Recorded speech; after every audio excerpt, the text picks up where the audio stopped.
కెళ్ళికి మరి కరిపించుకోవడం అంటే ఇదే అనమాట. ముందే మనకు తీట ఎక్కువ పిల్లుల్ని చూస్తే. ఇంక నేను గమ్మున ఉంటాను. ఈ పిల్లి కనిపించింది మా కజిన్ వాళ్ళ ఇంటికెళ్ళేసరికి. ఇంక అది గమ్మున మాత్రం ఉండింది. నేనే దాన్ని కెలుకుతా ఉన్నా. ఇంక అది గమ్మున ఉంటుంది. ఆ చేతి మీద పడి రక్కేసింది అట్లే.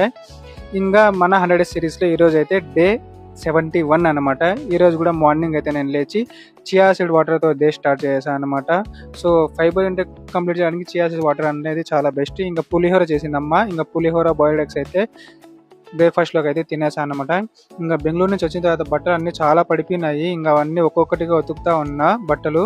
సో, తర్వాత అయితే ఇంక లంచ్ కూడా ప్రిపేర్ చేసుకొని చికెను, మామిడికాయ, ఇంక వైట్ రైస్‌తో అయితే నా లంచ్ కూడా కంప్లీట్ చేసేస్తా ఉన్నా.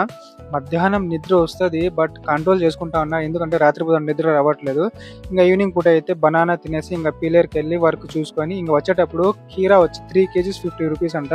ఇంకైతే నేను 50 రూపీస్‌కి 3 కేజీ కొనుక్కొని ఇంకైతే నా ఫేవరెట్ సెలూన్‌కి అయితే వెళ్ళిపోయా. ఇంక గడ్డం కొద్దిగా షేప్ పెట్టించుకుందాము అని. పర్లేదు బాగానే పెట్టాడు. అట్లా అయితే ఒక సెల్ఫీ వీడియో లాగా తీసుకొని బట్ తిరిగి వచ్చేటప్పుడు ఈ హైవే వ్యూ ఉంటుంది లైట్లతో చాలా బాగుంటుంది చూడడానికి. ఇంకా ఇంటికి వచ్చి అయితే డిన్నర్లో కూడా వైట్ రైస్, చికెన్ అండ్ కూర అయితే ఉంటే తినేసాను అనమాట. సో డైలీ ఇట్లే జరుగుతూ ఉంటుంది. ఇంకా నా రొటీన్ లైఫ్ ఇది. ఇంకా మామిడికాయల సీజన్ కదా, ఇంకా మళ్ళీ 1 ఇయర్ తర్వాత వస్తాయి. ఇంకా మామిడికాయలు భలే లాగిస్తూ ఉన్నా. అంతే కాదు, ఈ రోజుకి ఇంకా రేపు కలుద్దాం మరో వీడియో.